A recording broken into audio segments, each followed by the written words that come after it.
room, I greet you, brothers and sisters.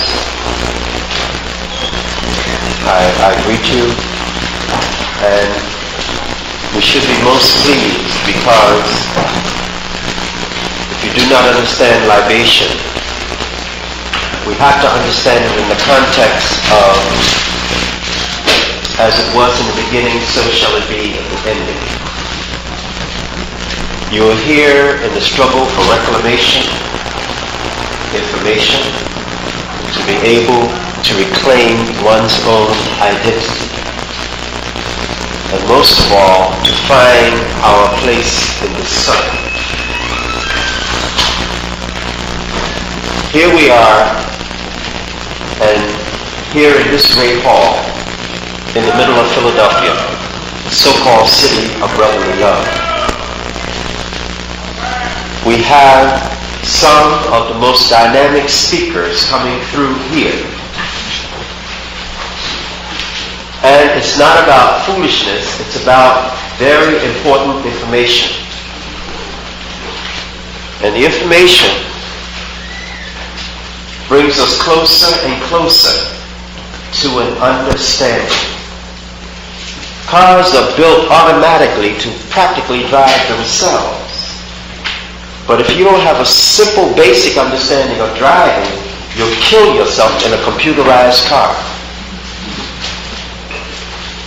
We have been living for quite some time, and someone somehow took that simple, basic understanding of driving away. When we hear libation, we know that this also is a part of the reclamation. The shoe is no good without the shoestring. Oh, you can get it on your foot, but if you start running, you'll realize how important that little string is. It's to hold that shoe on the foot.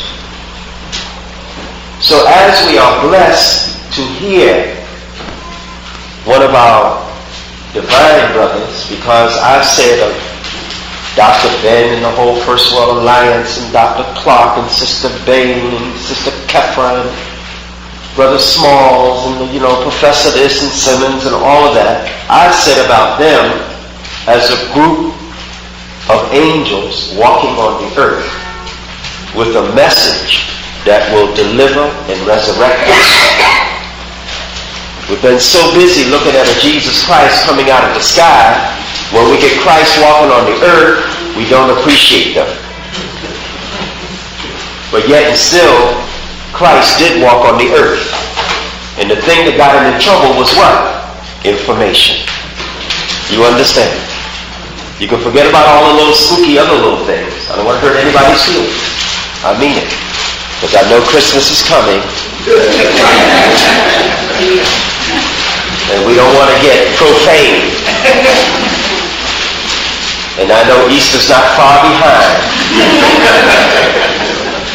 And I know we want to dress up in our big hats and things like that. But by the same token, if we can just get beyond those 2 days, the biggest thing that Jesus did was walk on the earth and talk. You understand? It had a little homeless project going here and there. So when they walk amongst us today, we don't seem to be able to make the same connection. The Honorable Elijah Muhammad did it for 44 years. King did it for a little while. Various other people did it. But we are so blind, we could never see the Christianity in them. So I said all of that to say this, before I pour this libation, that just like we rear a child and we know that the information that child has will keep that child from dying if you don't understand the red light or the green light, or what it's going to do in school, if we can pump it up well enough to do well in school, or in these days, don't talk to strangers. So many little things. If we can teach the child will live. Am I right or wrong? Here we are as adults. We have been talking with strangers, going against the red light, and wandering down dark streets, and we are lost. And as a result, our teenagers are lost, And we unfortunately, like the white man, blame it on them. Whoever's seen a species on the earth have adults, and the children must find their own way. That's not nature. It's always the adults should teach. So I said that to say this. When we pour this libation, we're pouring it in honor of our divine ancestors. It means they never deserted us. If they had deserted us, we would never be able to pour this libation. If they had deserted us, this man could not have come down here from New York to give you some information. He'd be down here selling you some Avon's products. Do you understand? And some other kind of something. But instead, he's coming to give you something that'll make you go out and make your own Avon's. Or make your own way. So this prayer, by giving the drink on today, which is Saturday, and I had a whole religious ceremony from 5 this morning until I was almost blind, talking to the ancestors, etc. It's so extremely important. When they send a ship out to sea, we see them crack the champagne on the bow. We never paid it any mind. We never questioned it. We never called it voodoo. But when we lift this and do this, I don't know what he's doing. I mean, it might be against Jesus Christ. I mean, I'm a Muslim. I mean, if it's not in Islam, I'm not going to do it. But we never question that. It's all around us. When we say, I toast you, you don't toast someone with water. You do it with champagne. Am I right or wrong? But the only problem is that we're supposed to put some down. In the Pitcher Cooley High, they broke the cap and said, for those who are not here. It's impolite to drink off the top of the bottle. You must give some to those who are not there any longer. Am I right or wrong? So we poured libation in ignorance, and when we got wise and civilized, all of that became voodooism. But we're pouring libation in Yoruba. Olodumare is the Almighty. Ile, the earth. And we're talking about Egun, the ancestors, and the Orishas. Our reply is Ashe, which means, may the Almighty sanction it. The same way we say in church, Amen, or well, you get that from Africa. When someone is praying, you must answer that person. You must second the motion. That's all you're doing. And that reply is Ashe. Mojuba la jami, Mojuba Ashe. Mojuba Olodumare, Mojuba Ashe. Mojuba Ile, Mojuba Ashe. Mojuba gbogbo Egun, Mojuba Ashe. Mojuba gbogbo òrìṣà, Mojuba Ashe. Mojuba bàbá mi o, Mojuba Ashe. Mojuba ìyá mi o, Mojuba Ashe. Àṣẹ t'Olúwa, àṣẹ. Mo dúpẹ́ lọ́wọ́ Ọlọ́run, àṣẹ. We give praises and thanks to the Almighty. Ashe. We give thanks to our divine ancestors. Ashe. To the earth. Ashe. We give thanks to our guardian angels. Ashe. To our great mothers and great fathers. Ashe. We give a thanks and a calling to the spirits yet unborn. Ashe. We ask for health and strength and food and shelter. Ashe. We ask that no murder, no rape, no killing of any kind, no fires, no earthquakes, no poverty of mind, body, and spirit meet us this day or any days to come. Amen. We ask for the total liberation and reclamation of Africa throughout the world, wherever we may be. Amen. We ask that the spirit of the Honorable Marcus Garvey return to us, be born again, walk the earth, and help us in this reclamation movement. Amen. We ask that the men look back towards the African woman again, reclaim her, and marry, and bring forth the children that must raise these nations again. Amen. We ask that our families come together, be they Christians, Muslims, Africanists, Buddhists. May we all become Africans together. Those who do not have a job, let us go out and make one. We ask that all of this misery that has fallen down upon our neighborhoods, which is brought to us by the government itself, the prostitution, the guns, the drugs, the misery, the AIDS, all of this, may we rise up and eradicate it from our lives once and for all. These things we ask in the name of the great and divine ancestors from whence we came. Ashe.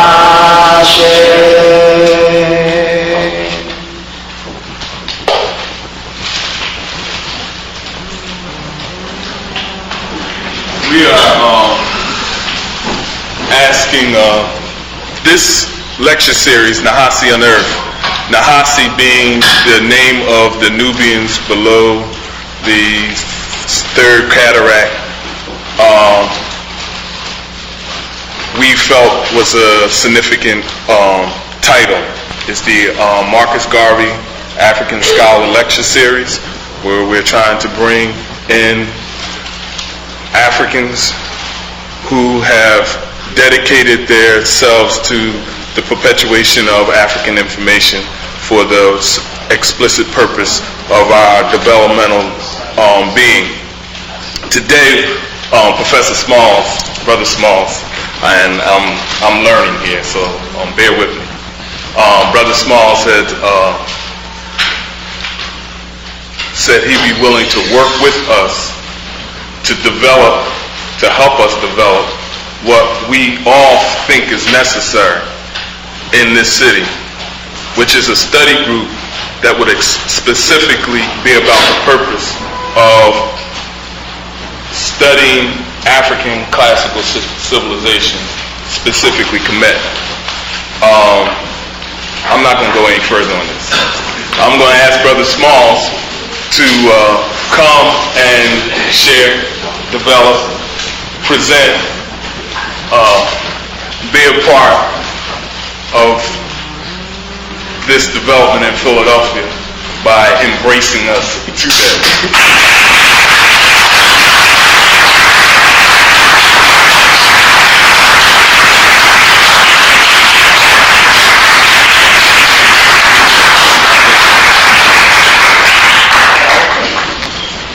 Hotep, brothers and sisters. Assalamu alaikum. Peace and blessings. What I'm saying to the brother is that I'm not talking about coming and organizing anything. You've got enough organizations down here in Philly.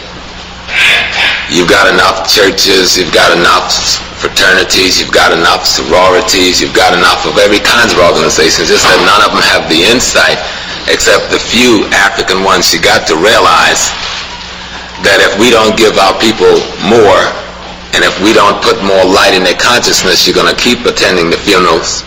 You're going to keep going to the bail bondsman. You're going to keep sitting in sorrow with your friends. You're going to keep talking about why you got to bend your back because it's what's necessary to make the next dollar. And it's not going to change. And the next generation, they're going to kill more of your great-grandchildren. And the next generation, they're going to kill more of your great-great-grandchildren. And we ain't going to be doing nothing about it. White boys from the suburbs going to come in there with guns and keep killing you. Other foreigners going to come in with the dope and keep poisoning you. And you're not going to be able to do nothing but keep talking about I'm leaning on the Lord. Well, the Lord must have fell because we're not standing any longer. And one must be very fair about this matter. Any God that would lead his people through all of this with no light at the end of the tunnel and the beasts get more glorious every day, either that God isn't worth much or we are not clear on what God is. And so we've got to get down and get serious. And so I've come down today. I have to be speaking in Brooklyn at 8 o'clock tonight, and I just left a thing at City College. But when Brother White called me, we dilly-dallied, and I said, brother, you know, I'm tight on this thing. He said, yeah, Brother James, you got dinner. I said, well, brother, you know, it don't look like I can make it. So, Brother James, we've been fighting for how long? So I says, Philly's going to be on my agenda today or else. Because because it's important. This is an old black community in Philadelphia. This is one of the most revolutionary black community in America, historically, in Philadelphia. This is the point, the ending point of the major migration out of the South, especially out of my home, South Carolina, Philadelphia. And somehow Philadelphia, that was always the greatest light of the black world, have fallen into darkness. You know, it seems like ever since we allowed them to come in and murder those young people with the dreadlocks, God taught us a lesson. He burned the whole damn community down to show you were wrong, but yet we didn't understand. We got confused.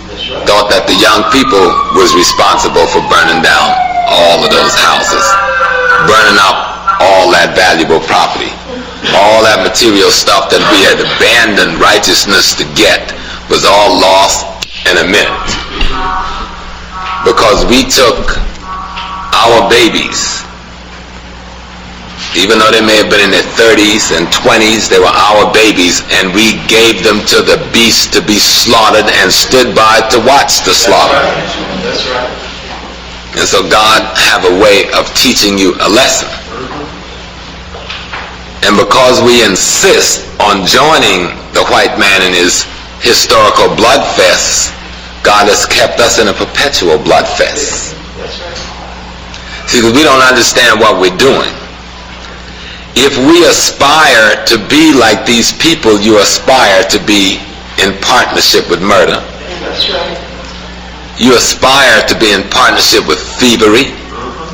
You aspire to be in partnership with people who do not respect the elders. They can't wait for them to get in the nursing home and leave them there to die. You aspire to be in partnership with people who feel that their children isn't worth nothing to them other than what they could produce for them. You aspire to deal with people who, when a member of the family gets sick, they put them away and forget about them. You aspire to be with people who would go to any length to take the raw material, the land, the labor of another person without thinking a second thought. If we keep on the course that we started on with the so-called civil rights movement, it'll be the same if Jesus, whom many of you believe in that personality, when it went to the Garden of Gethsemane, when it went to pray, and when he was tempted by the devil, it'd be the same if Jesus says, okay, Satan, I'm going to follow you. I'm going to integrate with you, Satan. I'm going to become a partner with you in your deeds so that everything will be all right, and I don't have to have the hardship that comes with opposing what you're about. See, most of us, I got no problem with people who say they are Christians if they are doing what Christ did.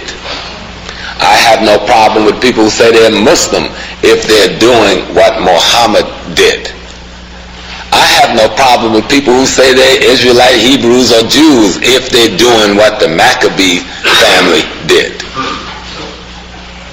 I got a problem with hypocrisy even if it's out of ignorance. And that's where we're at. There's no reason for the second largest group. Do you realize that the African Americans is second in size only to the white Anglo-Saxon Protestant in the United States? Do y'all realize that? They keep calling us a minority. Everybody else is a minority except us and the white Anglo-Saxon Protestant. And we are only a minority to the white Anglo-Saxon Protestant, maybe. Because his ranks is so filled now with Jews and Catholics and Poles and everything else, he lost his white Anglo-Saxon Protestantness a long time ago. We may well be singularly the largest ethnic group in America. But we have accepted our enemies calling us minorities, and we have accepted acting out the role of some weak, wimpy minority. Even though we spend as a community nearly $400 billion a year, making us the 6th or 5th largest nation in the world economically, and don't have a damn thing to show for it. Except some clothes which we got to discard in a few years to buy more, or a raggedy piece of an automobile which you could have done well just to have kept the last one and keep it in running shape. or a bunch of cheap furniture that you're going to exchange 4 and 5 times in your lifetime in the same living room and dining room because you forgot what the furniture was for. You thought it was there for people to look at and not there to be used in a certain way. This is not just Philly. This is all of African America I'm talking about. This is our situation. Even when we get the most intellectual training the white man got to offer, we get on TV and talk about the size of each other's penis and the so forth and so on, like Brother Hill and Sister Thomas, or Sister Hill and Brother Thomas did. They were the cream of the crop. They did exactly what the civil rights movement said you should do. That's right. They integrated. That's right. The brother got so integrated, he integrated the bedroom. That's right. He heard Dr. King when he called for little black boys and little white girls to play together, and he went to playing and never stopped. Right? They integrated. They got PhDs. They got law degrees. They worked for the finest firms. They got to the top of the corporate ladders. They did everything they said if you integrated you could be, and all we had was some scum sitting on public television acting like ill-mannered, moral, unethical idiots. That's what we had. Instead of having some proud, strong-backed, clear, African-thinking people, we ended up with the best of the crop. And see, you can't put Thomas down and say he was conservative. I'm one of the most conservative people you're going to run into. I'm very conservative. I don't understand what people mean when they say you're conservative, you're liberal. I'm a conservative. Any African who isn't a conservative is a fool. What is it you got to be liberal about or to be liberal with? You've been liberal with your freedom, giving it to the Jews. Jews own you. You've been liberal with your property. The Jews done bought it from you or stole it from you. You've been liberal with the best of your male crop. The Jewish women got them. You've been liberal with the best of your female crop. The Jewish men got them too. We've been liberal with everything, and that's why we're in the situation we're in. We better learn how to conserve what's ours. We need to learn how to become very conservative. We need to think of the time when we were doing good, and if you check out that time, it's when we were very conservative. See, conservatism for white people mean one thing. Conservatism for us should mean something else. White people want to conserve white supremacy. I want to conserve the point in history when Africans had freedom. I want to conserve the notion of our freedom. I want to conserve the way of our ancestors. I can't be comfortable talking about Jesus or talking about Muhammad or talking about Moses or any of those things when I know that man is 25 million years old, and I know that paleontology, anthropology, and archaeology puts him in Africa. I know that Homo sapiens sapien is at least 5+ million years old, and he's also or she's also in Africa. When I know they've done the mitochondrial DNA test more than once and proved that all species in the world of the human come from one black woman. And if we've been around that long and we don't get a whiff of Abraham until 1700 BC, what the hell is all that little fairy tale and mythology is all about that's got us so confused and hating each other and misusing each other? A story told in times too recent to take serious, and we've made it the point at which we determine whether we live or die, and we've killed in the name of it. You've been arguing over the directions you gave to the psychotic member of the family in order that they might function with some sanity, and now he kicked your butt and made you act as psychotic as he is, and then he gives you the same thing. You're still going to be crazy. And if you think what we're allowing isn't that of an insane person, then you'll need to examine yourself and get real. There's nobody in this room more beautiful than anybody else, except in the minds of some backwoods person. There's nobody in this room more ugly than anybody else, except if their deeds paint them so. There's nobody in this room that is more valuable than anybody else, because when I cut off the oxygen for both of them, death is what's going to meet both of them, no matter how valuable they think they are. Equality isn't something we have to fight for. We should simply fight for the right to be right. Fight for the right to be right. In every one of the religions we use, it says, know the truth, and the truth shall set you free. It tells you truth alone will set you free. Yet the truth is the one thing you can't bring even to your family when you get it, and the truth has to do with Africa. Even your mother will reject you out of hand. That's right. But then we'll go right out the door and profess in the name of Christ, know the truth, and surely you should be free. And I say, oh my, we African. Get the hell out of here, boy, with that foolishness. Know the truth, and the truth shall set you free. Look in the mirror in the morning, it tells you the truth, and you get angry with the mirror telling you the truth, and you immediately go to a chemical chest, which you call a beauty chest, or a medicine cabinet for the male, or his little bag, whatever that thing we all used to use, and some of us still use, and we begin to go through some chemical rituals to destroy the truth right in front of our face immediately. Michael is just the extreme. All of us do it to one degree or another, every day. Every day. Because some psychotic, misguided, ill-fitted for nature, albino, something that is deficient in something has told that which is proficient in something that the proficient one is inferior, and the proficient one, because they're ignorant of what Baba was trying to tell you, your own heritage feels inferior, even though you look upon the biologically inferior element, because if you're missing something, then and you got something beside you that has the something, then you are indeed inferior to the thing that has the thing you're missing. And that ain't saying nothing but the truth. You don't confuse things when you want to say have a cup of coffee. You don't confuse, you put the coffee to perk and all you get is clear water. You're not confused. Even if it smells like coffee and have the taste of coffee, you don't get confused. You got to see some black, muddy looking stuff coming out and you say, I got some coffee here. Otherwise you just got some hot water. You don't lie to yourself about the most basic thing. I don't care if the white man says I'm a racist.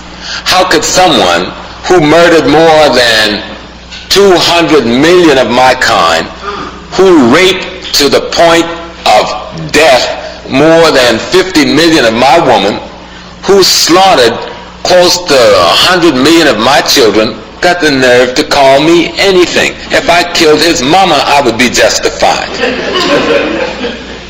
Y'all think that's harsh. All his mama gonna produce is another beast to destroy me. I ain't got no more time for that. They've taught us to just stay and let people keep killing us. Police come in our neighborhood and kill us. We get into church and cry and oh Lord. Not once do we get up and just say, Jesus, give me the strength to kill the son of a bitch. Not once. I've been to enough funerals. Not once. They took the best I had. They took my baby, Lord. Fuck that. Go kill the cop. Go kill the cop and see how many babies they won't take no more, because they'll think somebody else mama coming to kill them. But they done made y'all so scared to go before God, because y'all want to live forever in this form. Ain't none of us gonna live forever, and ain't nobody know when they're leaving. Ain't none of us gonna live forever, and ain't nobody know when they're gonna leave. You don't know how you're going to leave, even if you put the bullets in the gun to your head. Even if you took the poison, at best you can guarantee it's gonna cause you some harm. You can't guarantee you won't spend the next 20 years in a coma. You can't guarantee you won't spend the next rest of your life paralyzed.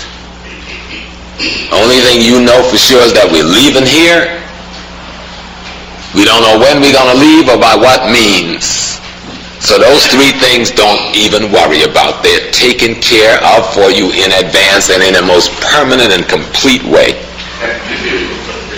If you accept and understand that notion, then nobody can make you afraid of death. That's right. And then you'll understand why Malcolm said the secret to life is to have no fear, and then you'll understand why he walked in that ballroom that day knowing they were going to kill him.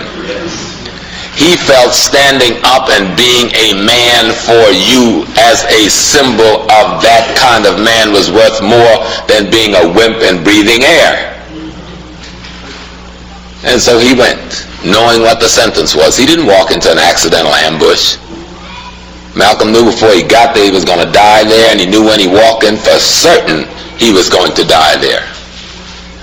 He knew when he walked on the stage it was all over. He knew that. But he made a choice. If I run, my people would have run. If I act frightened, my people would have acted frightened. So I will go and I will raise my hand. He had made up the little game of get your hand out of my pocket. He taught it. He knew exactly what the game was. And he stood there and took the bullets. Took the bullets for you. But like the brother said, you don't call him Christ. That wasn't crucifixion. Dr. King went to Memphis knowing he would not get out of Memphis alive that second time. It had been told to him. It was made clear to him. He understood he wasn't coming out this time. He knew it. It frightened him a little bit at first, and he went to a downtown hotel, and when certain people prod him, he went on back over to the Lorraine, walking in there, and noticed that the tree that was once in front of his balcony just 2 weeks ago was cut down. He knew the die had been cast, and he didn't run. He got ready to face them, and he took the bullets for you too, but you don't call that crucifixion. See, we need to understand what parable and allegories mean and what symbols mean. The story of Jesus was never a real historical happening. The story of Jesus is to let you know symbolically what must happen in order for you to declare someone to be the anointed Savior. That's all the word Jesus Christ means. It's the anointed Savior. What is it to be anointed? Anointed means to have divine wisdom, a divine understanding, divine knowledge. Divine wisdom and understanding knowledge mean to know the truth and know a way to apply it to the consciousness of other human beings so they can learn it and use it. Savior simply means you are willing to sacrifice yourself and sacrifice what you've got to do that, to exercise and share that truth and that wisdom and that understanding. Ain't nothing big about the thing. They throwing all the spookism out here that keep you all confused. All of you in this room do something godly, something as an angel at some point in your life. The problem is we're doing it accidentally. It'll be hellified if we start doing it deliberately. But y'all afraid to think like I just discussed. Y'all scared to believe that there was no such historical happening as Jesus. The story of Jesus was told in Africa and is written in stone 3,000-4,000 years before Bethlehem was built by another name. God did not wait for a bunch of little white people to invade the Middle East to have his example of a son or daughter come. I mean, if you read the document, Jesus said, we are all the children. He said to those brothers following him, you are all the Son of God when you behave as I do. So the deal has nothing to do with which vagina you came out of. It had to do with how you behaved once you got here. But that isn't the way it's taught in the pulpit, unfortunately. And having had a grandfather who was a minister, who was a good man, who believed like I do. I learned more from him. They kicked my poor grandfather out of the church because they thought he was crazy. But he believed in the practical application of the truth and reality because he was a farmer and he saw God's manifestation every day. He knew if you didn't put any seeds in the ground, you weren't going to get no plants coming out of the ground. He wasn't confused. He knew that once you put it in the ground, if you didn't attend to it with a little care and a little water and a little nourishing, a little love and a little concern, even if it came up, it would die on you. He knew if you didn't prune it and get the grass out and keep enough soil around the roots so the sun didn't kill it, it wouldn't bear no fruit for you. Those were just rules God gave us to use for nurturing and bringing forth the life and up to maturity of all things that has life. Same rules apply to how we rear children. My children, even the adults, don't tell me where to go or don't tell me what to do. I wouldn't tolerate it. They know from the sound. I bet when those who have left home, if they think about doing certain things, they imagine the tone of my voice. Fear is a good tool if used properly. I have smacked some of my kids down so hard, I'm lucky the floor held up. It was better a sore jaw than a morgue slap. All right. It was better that that girl heard those words that had her trembling than to be shaken in the hospital from AIDS. It was better me cussing till I had to go to a book to find something that had more than 4 letters than to be holding a conversation over a prison barrier. Because I made a decision. I had 6, me and my wife, that when I brought them here, I was going to take full and absolute responsibility. The state ain't got no authority over my kids, and they better not try to take it. My parents ain't got no authority. They can share with me in the rearing of it. I took authority. I am God in my family. I understood exactly what the Africans did when they created the symbols that the Romans mistook for the Holy Mother, God and child. It was nothing but a symbol of a man, a woman, and a child. And all the Africans was implying was that all women should be treated like God's mother, and that all men should be treated like God, and that all children should be treated like the child of the gods. This half-wit idiot from Europe came in and saw those statues and saw the writings and thought that one woman, that the statue represented one woman who had a special kind of happening with God. And when you see the statue in Egypt, he knocked the man off, broke the man off. But they're going to tell us about single-parent family and stuff. They create the notion of single-parent family right at the root of their religious understanding, which was a misunderstanding of what we left as a message to the future. Imagine what the world would be like if every man respected every woman like she was the mother of God, and every woman respected every man like he was God, and every man and every woman respected every child like that child was the child of God. You wouldn't even need laws. You wouldn't need police. You wouldn't need government. You wouldn't need all this foolishness that you must only have when morality and ethics and laws have broken down. You don't need these things. And old Lao say, I think chapter 64 in the book of the Tao, he says, when people have laws to govern them, ethics and morals have lost their way in governing them. When you need somebody with a gun on their hip to keep you from being uncivil, then you've lost your ability to be civil. But yet you call your civilization, your society, civilization. How could it be civilized when you got prisons, armies, guns, weapons? That is not civilized. But we bought the term, it's civilized. Y'all want to act civilized. When you're civilized, women don't have to worry about being raped in a civilized social order. Children don't have to worry about going hungry in a civilized social order.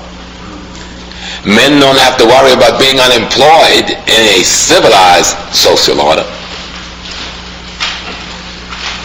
So the African, especially you who came out here today against this weather and after having met your responsibilities to your family today, like going to church and cooking and the things the sisters have to do, because sometimes the brothers think they're going to drop dead if they help her cook on a Sunday or something like that, you know.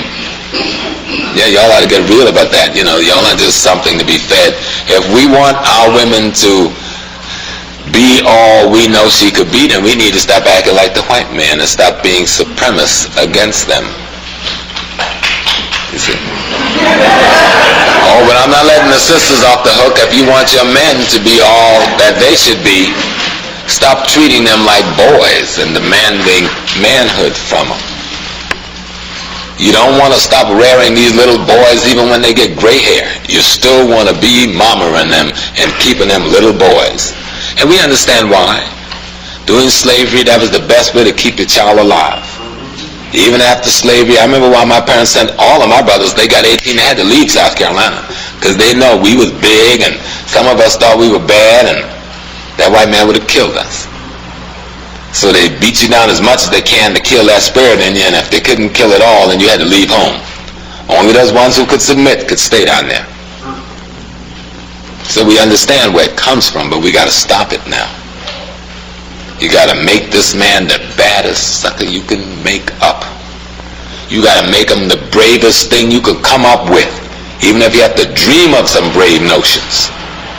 You have to make him the most fearless thing in the world no matter how long he lives. Because to live one day as a man is worth living a whole life as what we see on the street out here. Because that's what the bottom line is. God came in the beginning when we came. And there can be no God without you. See, you got all confused. You thought they could be no you without God. But some of y'all scared of the way I said that. It don't fit right. That ain't the way you've been taught. But the only thing we know about God comes from the mind of a human being. Better listen to that. You don't know nothing about God that did not come from the mind of another human being. You say, well, the Bible is the holy word. Well, that may be true, but some man or woman wrote it down there. You say the Quran is divine revelation. That's fine, but somebody wrote it on that paper for you to read and call it divine revelation. Now, you may want to ask where they get it from, but they're long gone and you will never really know that piece. That don't mean no disrespect to them, but we need to get real. You need to read the books, first of all, before you start killing over them. Most people you hear shooting their mouth off of defending the Quran and the Bible never read a damn thing in the first place. I know it's the truth. I was a Muslim minister for 15 years.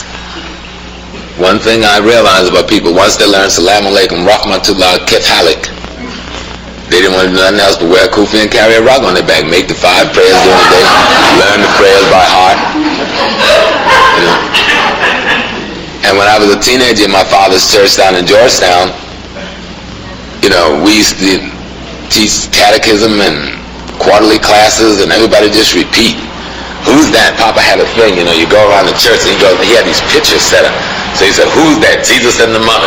Who's that? Jesus and the father. And who's that? Jesus on the cross. And who's that? Jesus last supper until you get to Jesus risen. And then that was the last one, the whole story in pictures. And past that, nobody was interested in Jesus. That gave you a little high, a little emotional pop, you know, on Sunday morning. And you learn a few terms about the Garden of Gethsemane and Easter. We all learn about the Golgotha and the place of the skulls, and you know, we learn that Jesus wept, but we know that Mary went down to the tomb, and then we are told the other Mary went with him, but nobody told us what Magdalena was doing hanging around Jesus so hot and heavy for so long. He ain't told us yet, because everybody's scared to tell the truth, that Jesus had the same desire the rest of us had. You imagine if I was to go down here now and give me a basin and start anointing one of you brothers' wives, y'all would beat the hell out of me. You sure would. You wouldn't go for it. And you're going to tell me that Jesus has this affection, this anointing relationship with this beautiful woman who preachers get up in a pulpit and lie and call a whore and a harlot, and there isn't one word in any Bible anywhere calling Mary Magdalene a whore or a harlot. So why do they insist on telling us she's a whore and a harlot? Only thing that's said in the book is that Jesus cast some demons out the woman. We don't know whether the demon was that she was lying. We don't know whether the demon was that she had a bad cold. We don't know whether the demon was that he didn't go to visit her mother or whatever little bad habit. We assume she was a whore and a harlot. Then Jesus said he spent a lot of time with that whore and harlot. And when all the brothers who had loved him so had abandoned him, that whore was standing at that tomb with full faith and believed that her man was going to rise again. So this is always beyond the money. But unless we understand Magdalene's role, we miss the whole damn story of Jesus. A very important story. Unless you understand the role of the Mother Mary, the two people that are always going to be with you to the bitter end is that woman you call your wife, whether you're married by law or not, and that woman you call your mama. Almost anybody else in the world will abandon your butt. Even when the dead body comes home, who going to be the two there dealing with the undertaker? Your brother be saying, well, I ain't got no money, nigga didn't live right, and I didn't do good by me when I was alive. You know what I'm saying? Your brother's in the lodge, so, but he ain't paid no dues, and you know, how long? Right? But you know who's gonna be there? That woman, that old woman that brought you here, gonna say, well, I help all the others, I gotta do something for this one. It's the last thing I'm gonna do, and she gonna get her little money out of her little person. She going to the undertaker, if she ain't got enough money, and say, Mr. So-and-so, you notice my boy here, and if you bury my boy, I'll figure a way to get your money to you. And that undertaker gonna let her do it. And that other lady gonna come and say, yeah, well, he left home all right, but he was my husband. And she gonna be there with a little veil crying over. Just look at it if you think I'm kidding. You've been to enough funerals. You know who's sitting up there. Even if the brother treat the sister bad, throw her out on that day. She'll be there with respect to that corpse. So watch those images in the book. Study the thing. Look at it. It's important you learn the lesson the ancestors meant for you to learn, because we are not going to be allowed out of bondage until we go in the way of truth. We are never going to be allowed out of this bondage until we take the right road. We keep slipping off in the wrong path, and hell will be our reward. Until we decided that we're going to be the righteous people, that we're going to act like the righteous people. So you can only be chosen if you act righteous. And any race can be chosen when they choose to act out the role of righteousness. Then you're the chosen one. Just having celebrations and shouting and carrying on and praying and carrying on, that ain't gonna cut it. You're judged by your deeds, not your words. And when we begin to act out the role of lovers of one another, when we begin to act out the role of respecters for one another, when we begin to act out the role of carers for one another, no matter what our situation is, when we can respect the homeless and understand how they got there. But for the grace of God, any one of us could be in any shelter on any corner. In a split second from this second. That's right. Yet what we do is condemn the unfortunate ones who wasn't as strong as us to make it as long as us. As if it's not going to happen to us. Somewhere, somehow, if it doesn't happen to you, it's going to be your sister, your cousin, your brother, your child, your great-grand, but God will lay that blight at your door. And you're going to have to see it and live with it. No matter how much degrees you got, no matter how much money you got. You look at some of the people that out there in difficulty, they come from pretty well-to-do black families. Grow up in the church. My family was they wasn't no church families like ours. We owned the church.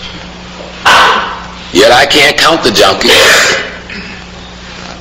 I can't count the crackheads. I can't count the ones that's in and out of jail for not paying child support or for stealing and other things. I can't count the ones who have disrespected the elder people so I feel like killing them.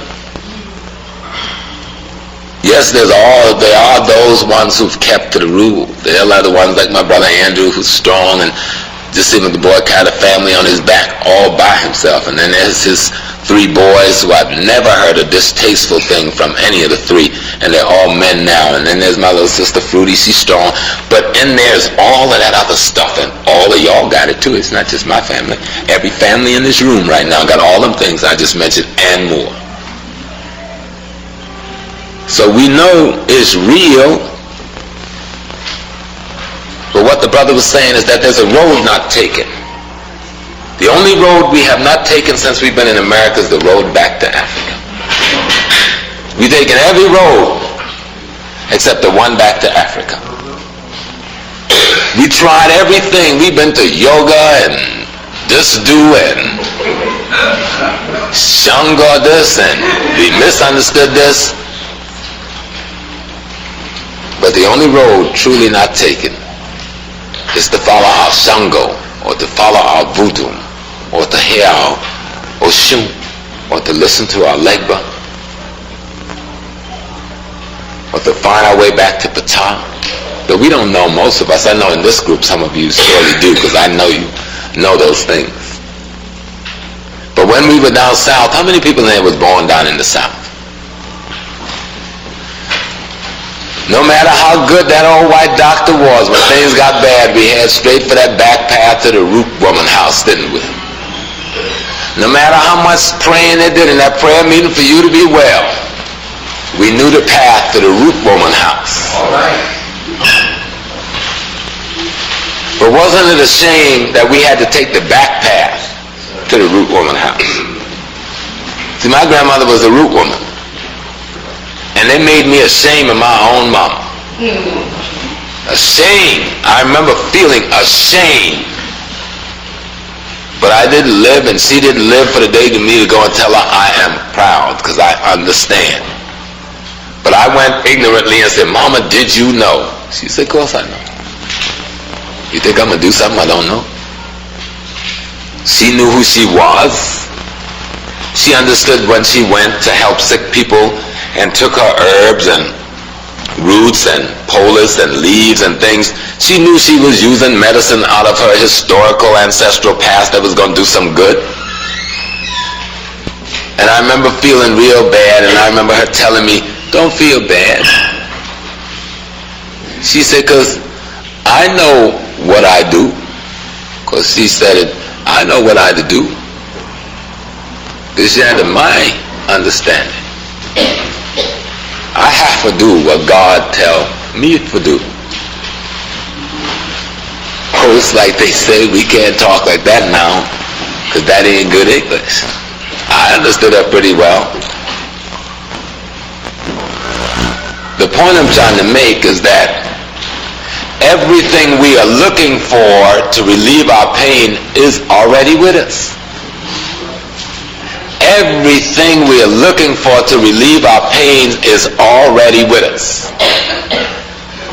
The one thing, everything but one thing, the thing that'll make us common in the things that are with us. And the one thing that'll make us common is an understanding of African history, knowledge, and tradition. If we are not ashamed to practice the Roman way, and we're not ashamed to practice the Jew way, and we're not ashamed to practice the German Lutheran tradition or the Calvinist Dutch tradition or the Anglican Episcopal Baptist French British tradition, why should we be ashamed to practice the tradition of the most holy people in the world? You imagine after all the raping and murder and killing and emasculating of the men and splitting up of the family by these crackers on the plantation, our women were too high moral, too godly to poison them, even though we had the opportunity and the strength. But there was something about God that didn't allow us to do that. Why can't we build on that strength with an understanding instead of looking at it as weakness? Instead of thinking we were scared. People weren't scared. They weren't scared. I used to think they were scared. They weren't scared. And even though I grew up on a plantation, I know we weren't scared. The man could have slaughtered all moths on the road anytime he drove them in the carriage because he knew what he had done. but we are more God than they are, except we think they're more God than we are. And so we imitate them in their ungodliness instead of setting an example with our godliness. We don't need the white man. We never did. We didn't go to Europe. He came to Africa. We didn't go to Asia. They came to Africa. We didn't want to leave our home. God gave us everything we needed. Somebody had to take us, drag us away, kill us. And even then we brought our way with us. How many people in here are in the Baptist tradition? You don't have to go to church now. I mean, if you were raised in the Baptist tradition, the Methodist tradition, the Catholic tradition. You know, if you go to any of those churches in the white community, and remember, these churches were formed in their culture, you will find one rhythm. Rock of ages, sing for thee, let me go. That's the basic rhythm. Go to one of our churches. You think it's a rap concert. In the name of the Lord. One must ask, what is different about those two churches? Is it just that we sing good? Fundamentally, we don't sing any better than white people on par. It's just that what we have to sing and how we sing it and the way we want to see it sung is different, and maybe different is better. When you go to the Black Baptist church and you see all that throw down, get down, jump over, and I remember they used to jump benches in my church. You didn't have a good Sunday unless a sister leaped the bench or two. Some of y'all remember it too. Y'all just ain't gonna say it, you know. You didn't have a good church on prayer meeting night unless you saw a couple of sisters get up and tore down, and the other sisters formed a circle around them, and they didn't stop it. They just kept their hand from stiffening up by keeping it open, and they just kept her from bumping into this bench, and they let her work it all out. You don't see that in no white church. But you do see that in a Yoruba ceremony. And you do see that in a voodoo ceremony. And you do see that in an Akan ceremony. And you do see that in a Santeria ceremony. And you do see it in a Candomblé ceremony. But the only other place you see it is in the African American Baptist and Methodist and other Reformed churches that we have, Episcopal and Seventh-day Adventist. You see it there. So since our churches are all a copy of white churches, why aren't we the same? And if we are so different, why are we afraid to acknowledge the difference that we can clearly see and put a tag on what makes it so different? If our music is so different from theirs, what is different about it then? The only thing that's different about our music is the African things about our music. And the only thing that's different about our church service is the African things about our church service. And if we begin to acknowledge the things that are different in the institutions we share with the European, we will attach our identity back to us without any restrictiveness. Because we are using Africa all the time. We celebrate Christmas and they celebrate Christmas, but look at the way we handle Christmas and you'll see that we always go to this family reunion thing differently than he does. We do it with an African awareness. Now we got his poison too, where we go and says, here we go, we spend the whole year saving money because things is tough in the world. So we spend the year saving money. Get a nice little nest egg. That could help out if the family, especially if the family pool that little nest egg that everybody done saved in that little Christmas club. You can buy a house and set mama up, and each of you took a floor, and the family can live in a communal collective environment and go buy your groceries collectively at the market down there instead of going to a supermarket, and go buy your case of collard greens and 2 cases of chicken and put it in your big freezer in the basement of your house, and you never want for nothing. But what do? We save up all that money, work hard. Then Christmas comes, we give it back to the white man we said we hate so he could go buy that house, and him and his children and stuff live in there, and that he can buy that freezer, and he can go to the market, get the fresh food, and store it in his house, take care of his family. while we stay in his roach-infested, ragged, two-bit tenements that he keeps because we have become what old people used to call fool. You know you fool, you know. Meaning you don't know what's happening. Meaning you've lost your way.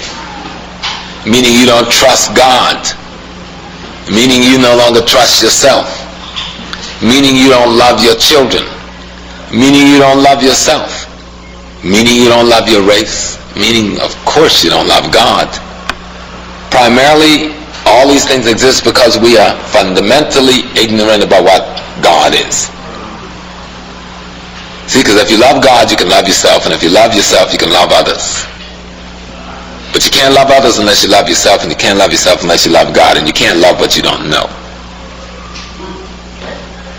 And so we're caught not knowing God, so when we even paint pictures of God, we paint the reflection of our enemies as pictures of God. When we reach to buy a picture of God, we buy reflections of our enemies as pictures of God, which is an even greater sign that we hate God. We hate God so much we make God look like our enemy and not understand that we're doing that. Everybody know that these people are our enemies. But he's got us so confused that he tells us that you are racist because you say I hurt you when I hit you over the head with the baseball bat. You go, I don't want to be a racist, and maybe it really didn't hurt that much. You're damn right it hurt. And not only am I racist, come here a minute, let me borrow your pistol and blow his brains out. But you think that would be committing a sin, wouldn't you? But of course, when they came in the garden to get Christ, was Peter not wearing a sword? And I held this passive stuff, Jesus was a peaceful man. What in the heck was Peter doing wearing that sword? He chopped the centurion the ears off according to the book, right? This is Peter, man. What is Peter doing wearing a sword? If Peter was wearing the sword, the implication is all the rest was wearing swords. But of course, it's also in the book, according to Father Lawrence Lucas. I hadn't had a chance to ask Father, where's that chapter? But I know Lawrence Lucas don't lie. Where on Good Friday, Jesus asked the brothers, Palm Sunday, how much money you have among you? And they tell Jesus how much money they have among you, among themselves. And Jesus say, how many weapons, how many swords you have among you? And they told him, and Jesus said, take all the money and go buy as many swords as you can. Then why are we saying the things we are saying?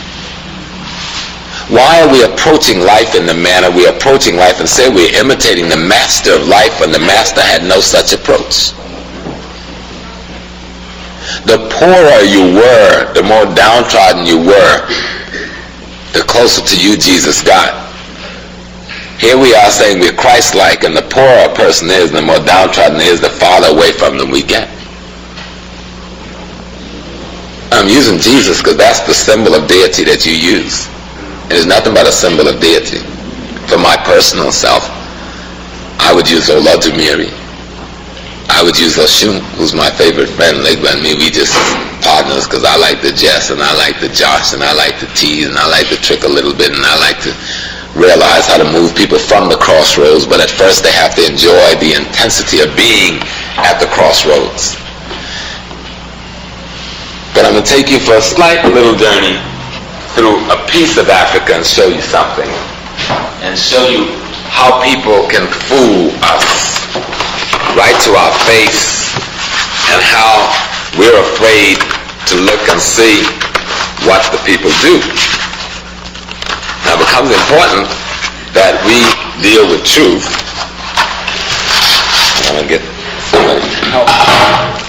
Now this, of course, is what? No, we speak English here, folks. This is paper. This is paper. It comes from the ancient African word papyrus, right? See how they trick you? They tell you Africans had papyrus, but the Chinese invented paper, yet they got the word paper from the African word papyrus. And you be all confused, right? This is an ancient African paper, right? So I'm going to have two people come up here and hold this one open for me. Yeah, brother and sister, make for good. Hold that open.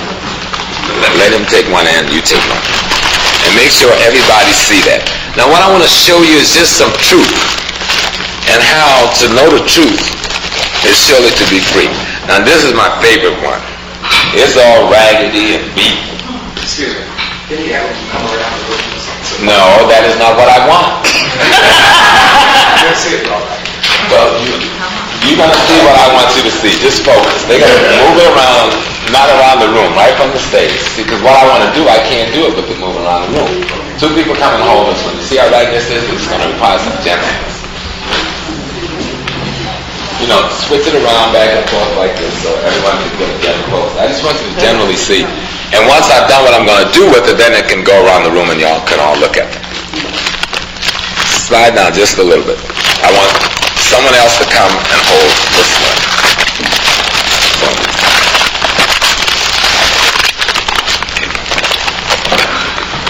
Okay, come on this side. And hold it up high enough so everybody can see. And switch it around back and forth. Get animated. Y'all are too stiff. Don't y'all? Hey? Now what's important about this is there's a woman with wings. Now if this was a Christian document, immediately that could only be an angel, right? All right. Yet for Christianity, Judaism, no Islam is born yet. By thousands of years when this is painted. So why don't they go back to Africa and say, look at the African angels? But they don't do that, do they? They tell you that those little frail, pale things Michelangelo painted on the Sistine Chapel are angels without telling you where Michelangelo got his model. Right?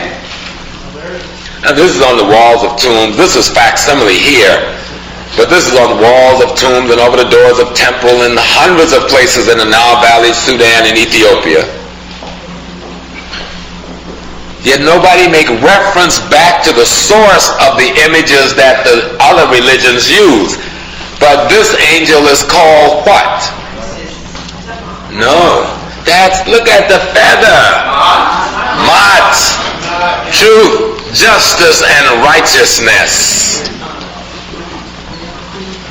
Truth, justice, and righteousness. Isn't it something that they would take our feminine figure for truth, justice, and righteousness and make it the angels? Further, they took sister and stood her up, took her wings and put a robe over it, blindfolded the sister and called her Lady Justice. You think I'm kidding? Here is her symbol, shown to you by the little feather on the head, and the symbol is the scale of justice in front of every courtroom in America.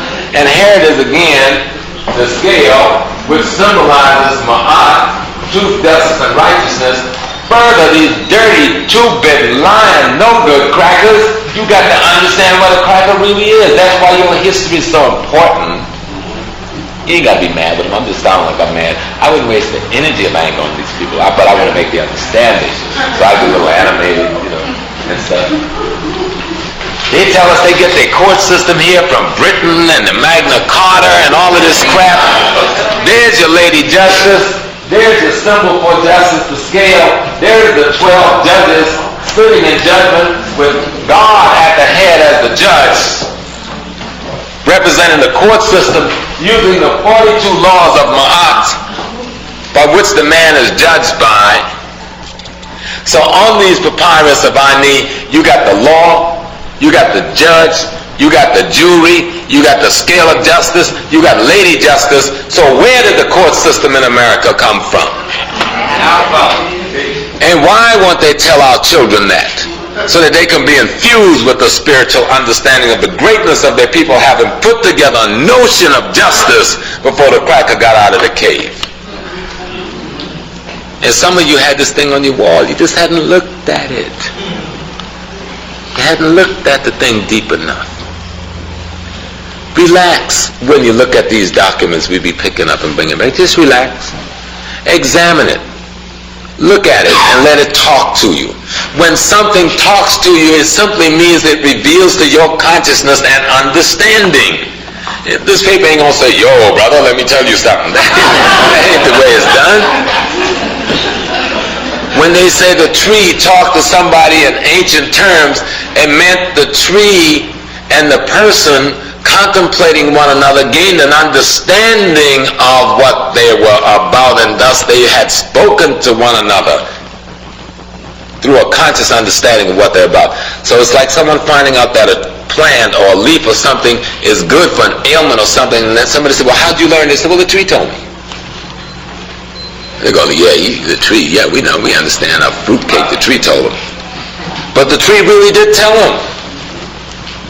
But you got to understand how the tree told them. George Washington Carver said, I learned all these things because I go out in the forest early in the morning and the plants talk to me. So they say he was crazy, right? But they made billions off of his inventions. But he crazy. But they made billions off of him. People beat up old Booker Washington and put him down when nobody would give him a home. Booker gave him a home. When nobody would give him a laboratory, Booker gave him a laboratory. When nobody would trust in him, Booker trusted him. We better look at Booker Washington again.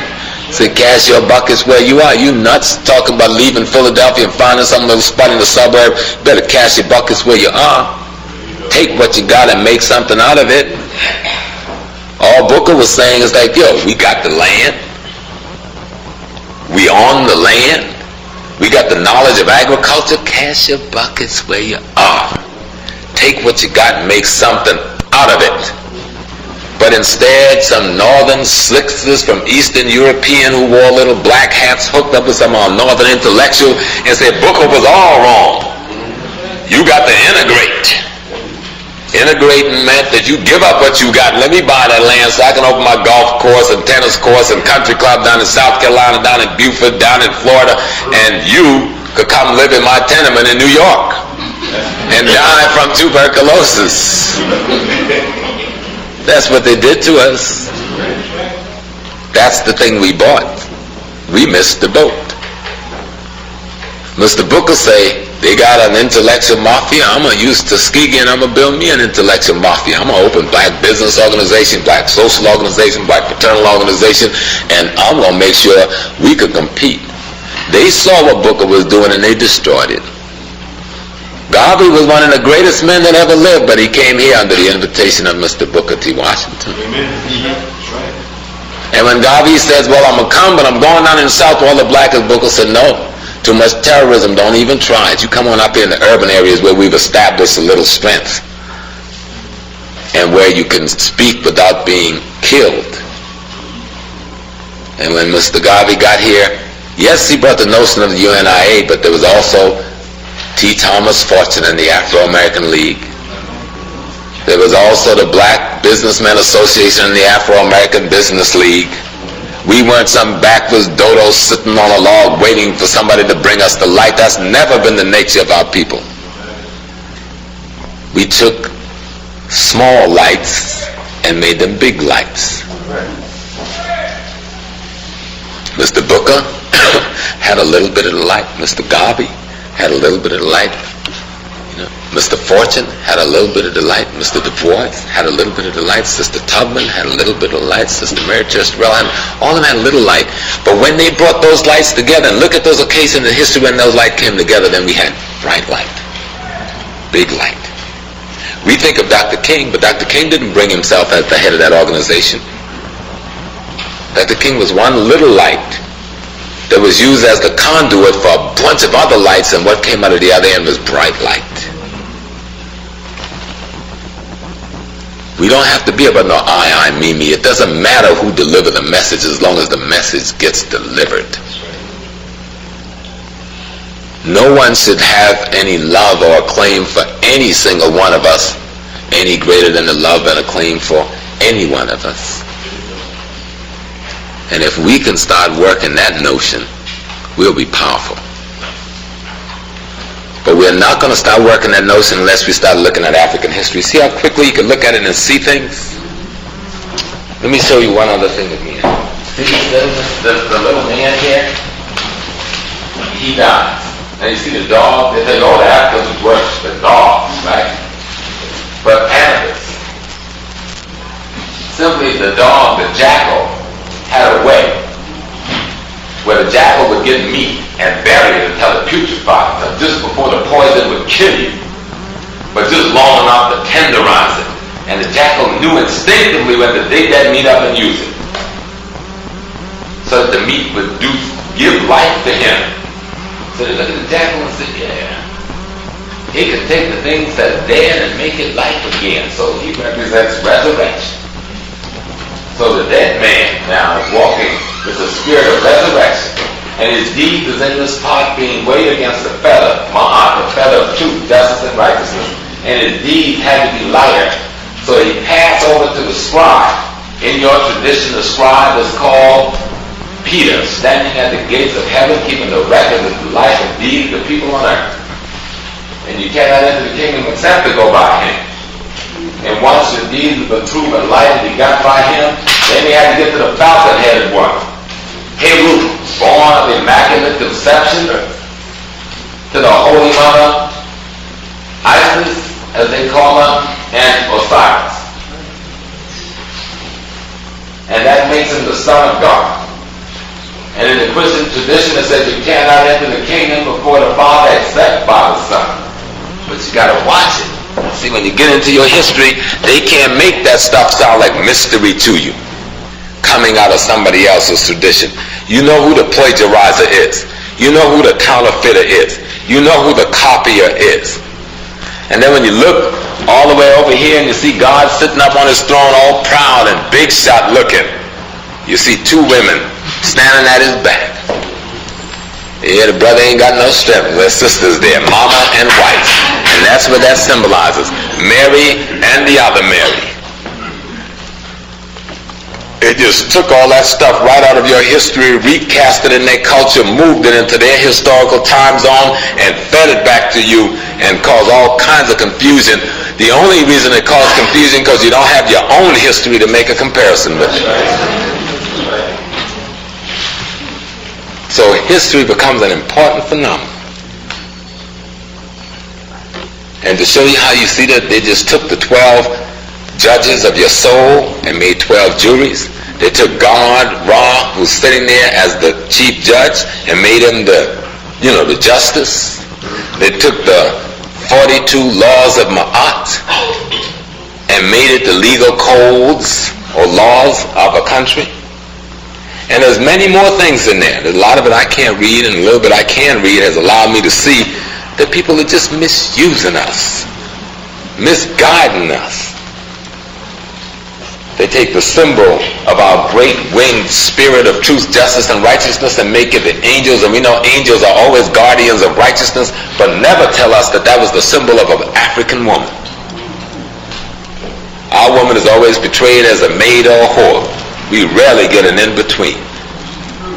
A maid serving his woman or a whore serving him.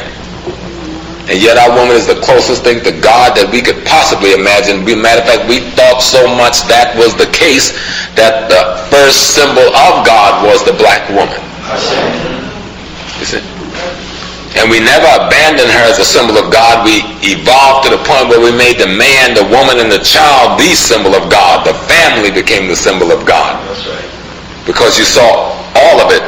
The Father, the Son, and what he calls the Holy Ghost, because he's scared to put a woman in there as a major factor because he was operating as a homosexual. So y'all could roll those up. That's how it's supposed to be. But that's all right. I got a problem.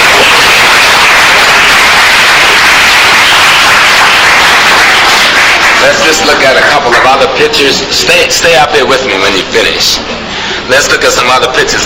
And what I'm doing this is just to show that history is significant. They're talking about we want to give our children feel-good education. When we talk about multiculturalism or Afrocentricity, they're saying, oh, they're talking about feel-good education. Well, what the hell is wrong with feeling good about education? That's right. What's wrong with feeling good about yourself? As long as white people was feeling good about themselves, it was all right. We're saying, no, don't go. Don't go. Don't go. But when we say we want our children to feel good because they learn better, then all of a sudden feel-good education is wrong. They were teaching us for years self-esteem was one of the most significant things in education. It was one of the major motivating factors. Now they tell us it don't matter whether a child got self-esteem or not. They're out of their minds. Pass these down so each one of you have one. A little woman? Okay. Oh, good. And then let me get 2 or 3 people up on this end. Okay. Well, you got about 6 there. So a couple other persons come on. See, it's very important that you understand your history. Your history ain't nothing but family tree. It's just family tree. Any one of you, if you can imagine yourself in consciousness, knowing that people had mothers but not having a mother, knowing that they had father but not having a father, knowing they have sister but not having sister, knowing they have brother but not having a brother, having all these people in the world but not knowing where they're at and not knowing how to identify them. Could you imagine how frustrating that must be? Then think in terms of the race. That is exactly the situation we're in. Now what I want to do is start over here with the sisters. I usually leave them for last, with them putting the sisters up front. Now that sister on the end, I carry that one around. Now all of these photographs was done by Dr. Asa Hilliard of Atlanta U. The sister on the end is almost Nefertari. That's not Nefertiti now, that's Nefertari. The colors that you see is the colors she had painted when she was alive. So she knew what she looked like. Note that the colors are an interplay of red, black, and green. So was Mr. Garvey crazy or was he crazy? Right? Red, black, and green. Notice the sister had, a little classy artist because it's a see-through dress. She's got a pretty decent-looking figure under the dress.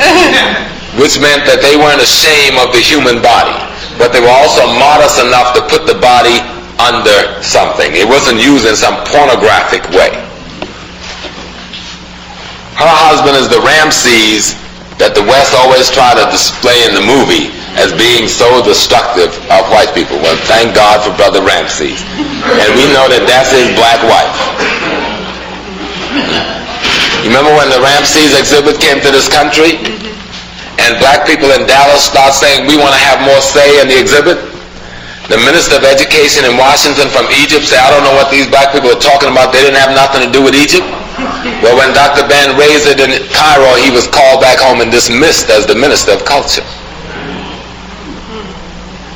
But his ignorance told him we had nothing to do with it. We are the Egyptian. The next lady is one you've seen a lot, but you've never seen her real portrait. There is one portrait of her that looks like a white woman, but all the other hundreds of her look like a black woman. That's Nefertiti. How come out of all the hundreds, there's more portraits and statues of Nefertiti than any other queen because Tel El Amarna was so preserved? And this is a piece of the one that's on the wall, chiseled in granite stone. Yet the one the Germans got in the museum in Germany looked like a white woman. That's the only one that looked like a white woman. Everything else looks like this. But see, when we start getting into our history, we won't have to look at Nefertiti and worship white beauty. We'll realize that the Nefertiti in the book is an occasion of white people worshiping black beauty to the point they try to change it white. They have become the deviant. But this is the way she saw herself since these was chiseled in her lifetime.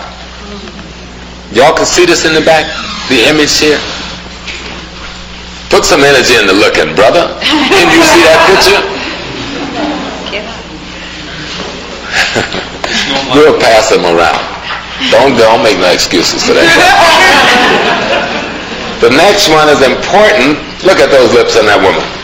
She'd make me leave home because I happen to have to think about pretty lips. Now this is Queen Ty. Now in the Berlin Museum, her statue sits next to Nefertiti, but they don't have her in the book. Nefertiti never did anything significantly political, but this lady ruled on the throne with her husband for 60 years and oversaw the sitting of 3 of her sons, Akhenaten, Simkara, and King Tut. But nobody ever told you what the mother looked like. Nobody ever told you that that's Nefertiti's mother-in-law. And the Germans didn't stick her picture in the book, and the Western European scholars didn't stick her picture in the book. Found the statue at the same time in the same workshop. And then her son, Akhenaten. They said, oh, he looked that black because he had a disease. As Dr. Jeffrey said, he had the same disease we had, the lip disease of Africa, the butt disease of Africa, you know, the high cheekbone disease of Africa, the split back forehead disease of Africa. This man should have been, this is Nefertiti's husband, but we don't have nothing about him. Now how can you let the man, the first one that they know of in history to make the worship of one God state religion, not be knowable? Think of this now. They say the whole thing about Western religion is that it's about one God. Then how come the man who showed up 150 years before Moses and laid a principle out there and made it the rule of state not be a claim? Because he's you. And since they're lying, you can't be a claim because you are in a position of deprivation in their society. So how do they tell their children that I'm beating up on God and then still tell their children to love God? Because that's what it amounts to. So after this man, Akhenaten is a beautiful man, need to be understood, need to be learned. What he did, he changed a lot of notions. You understand it when you see the paintings. Before him, all of the pharaohs would paint themselves or sculpt themselves gigantic, and their wives would be little imaged by their feet. But in his time, the woman was painted and sculpted the same size as the man, which is the notion of equality of the female in the social order under this man's reign. And this time, he humanized the throne and leadership. Before him, you never saw a pharaoh or king playing with their children or being affectionate with their wife in any public kind of debate or forum. But you'll always see him painted holding his wife's hands or touching his wife or holding his children or hugging his children, which brought a whole nother human dimension to the leadership. So they call that time under him the Amarna Revolution. Yet we don't know nothing about this man, but his wife pictures changed to white is flashed all over the world to throw you psychologically off and make you not look at Egypt. Because if you thought it was a white thing, you wouldn't look at it. And meantime, this big old black thing is standing there. You see. Now this is my main man here. This is Amet. Now you can't get no more African looking like that than that. So how did they get confused and made you brother the Pharaoh? Brenna had no lip. Look at that brother's lips. Look at the nose, even though they broke the nose off. This man is Pharaoh in 1843 BC. Ain't no Hebrews yet, no Abraham yet. Pyramid already built. All the great temples like the one there, Apet-Asut, is already built, and the Greeks ain't out of the caves yet. So that's not no Ionic and Doric style there. All right? In order to build something like that, you've got to know all of the basic engineering skills. You've got to know trigonometry, you've got to know geometry, you've got to know mathematics, and yes, before Jibra, you got to know algebra. So in the papyrus, the Berlin mathematics papyrus in the Berlin Museum that they took out of Africa, and the Moscow mathematics papyrus in the Moscow Museum, and the Rhine mathematics papyrus in the British Museum shows that Africans were solving problems using 3 unknowns before the first Hebrews. So why are they going to give the founding of algebra to some Arab who came and invaded Africa and got into our library and learned our math? Because they don't want to tell us the truth. But it ain't for them to tell us the truth. It is for you to know your history. It is for you to know the truth in order to be free. Or to go to Washington, D.C. and see one of the most significant monuments, a symbol, the Tekanu, a symbol of resurrection, a symbol of strength and power coming out of the feminine consciousness as a restoration of the male consciousness, which had been destroyed by his own ego, which we call Seth. And she restores his ability to produce life, meaning she restored spirituality to the being. I don't want to be climbing on ladders, because that wasn't the kind of speech I wanted to do. I wanted a practical level speech today. When I come back, then we need to get a little more esoterical and really get into some things. Yet they don't tell us that's ours in Washington. They tell us it's the George Washington Memorial. They're telling us a murdering, slave-holding, two-bit rapist cracker should be symbolized by a sacred monument that was hewn by our great mothers and fathers to symbolize our notion of spiritual resurrection. Or we take our Grand Pyramid. They say, oh yeah, it's one of the 8 wonders of the world, all right, because nobody knows how it's built. And then he writes books and make movies about the fact that it was built by some chariots of the gods from the sky down. And got some of us stupidly going around saying that stuff.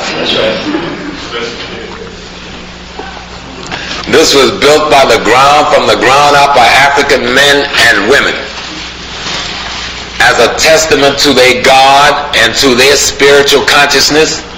It's just one of hundreds of buildings that made up a major educational complex and spiritual and religious complex. Most of the other buildings and the other 30 or so smaller pyramids was torn down by the Greeks and the Romans and the Persians and the Arabs, so the stones could be used to build their houses and their mosques and their temples. The 3 big ones was just too much for them to tackle, because the stones were too much for them to move. But when you're flying over there by air, you see the rim of the other pyramids.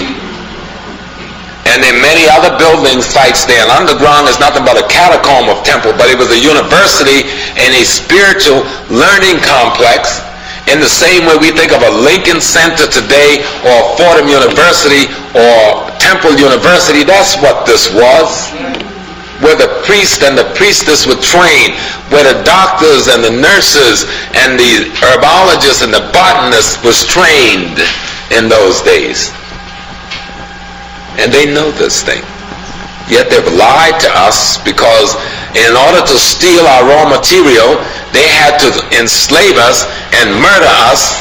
And because of their envy and hatred for the blackness of our skin, our ability to endure and to be secure, then they had to lie about who we were, so that in his own consciousness he would stay sane, and that his children wouldn't see his own hypocrisy. But it is for us now to know the truth, so that we should be free. And when you see this hairdo, all you have to do is look at a picture of a Menomet on the end over there, or go to Cairo and go to the museum and look in the glass cases where the hair still is, since hair does not deteriorate. It's like fingernails. Open a casket, and no matter how long that person's been dead, as long as there's some nourishment there, them nails are going to grow and that hair is going to grow. And so the hair of the African pharaohs are preserved in the museums in Cairo, and you can see them locked, braided, twists. What we call the Senegalese twist was happening before Senegal. What we call in the French grade was happening before the ice melted on France. And what we call in the dreadlocks was happening before Haile Selassie or Jamaica. It is one of the hairdos of the priest class that's still used in Africa today. When you see what they call a fetish priest in his stages of being developed, this is the way he grows his hair. At some point they can shave it if that's their desire. Many, when you go to Ghana, Nigeria, they still wear it. There are parts of Nigeria where you're told that someone who's born with a hair like this, that they're special, they're gifted people. And others in other societies say if they see them with hair like this, there's a little something wrong with them. But what you got to do is look at the point in history when the different descriptions come, and after the invasion, after the enemy had invaded us, there's something was wrong with us when we act funny, because we killed the enemy. Islam was there for 1,000 years before Christianity killing us in the name of Allah. All praises due.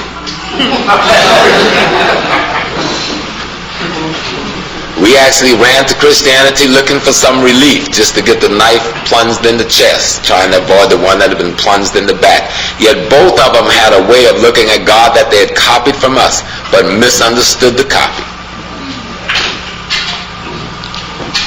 And as we look at this great architectural work, we know where they get all the pillar temples that make up. When you go downtown Philly, you see our temple everywhere, because our children go down there and see it and walk with pride and say, that's that African temple. Look at that African style. No, we go and bow psychologically, because that's Greek and that's Roman.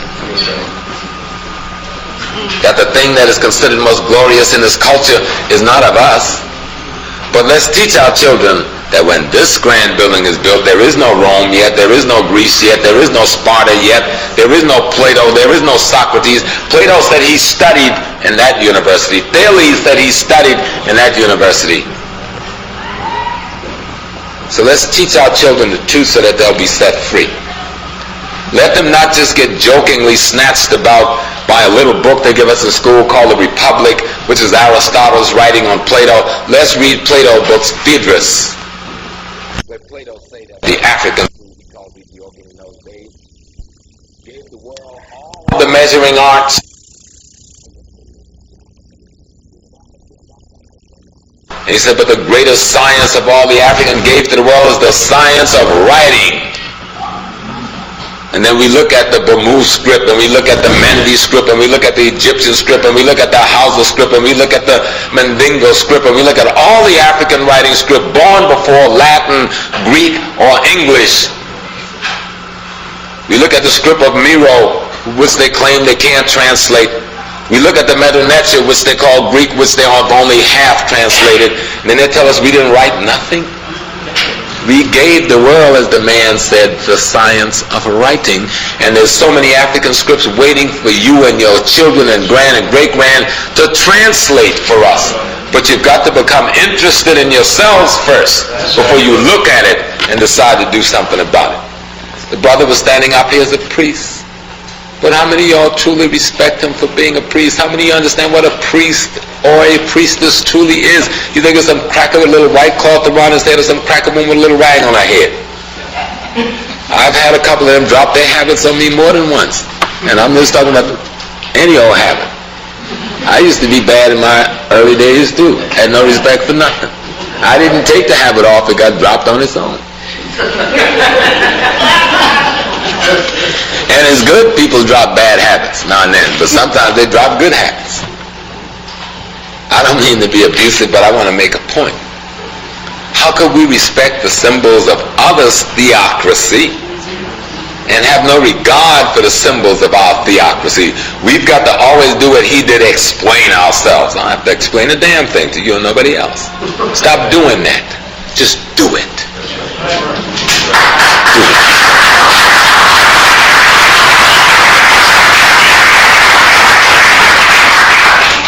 I'm going to end this because Brother Selwyn was gracious. I called the brother, got him out of his bed this morning, and said, brother, I got to go down to Philly and talk to some brothers and sisters down there, and I got to be back to Brooklyn. I know if I tried it on a train, I'm not going to make it because you drive me. And his brother said, I'll be over there in a minute. Brother was in my office in 10 minutes. Got somebody else to handle his function where he was running Dr. Jeffrey's 50 Weeks program today, and he never uttered a second word. So we're going to be about our way after a few questions, and then I'm going back to Brooklyn, and there's a church, a Baptist church, is having a manhood ceremony. They're trying to institute a coming of age ceremony for the young men, and they want to put a training thing in place, so I'm helping them with a speech on that tonight. And I would suggest that this community begin. Thank you, brothers and sisters, and let's give an applause to the brothers and sisters.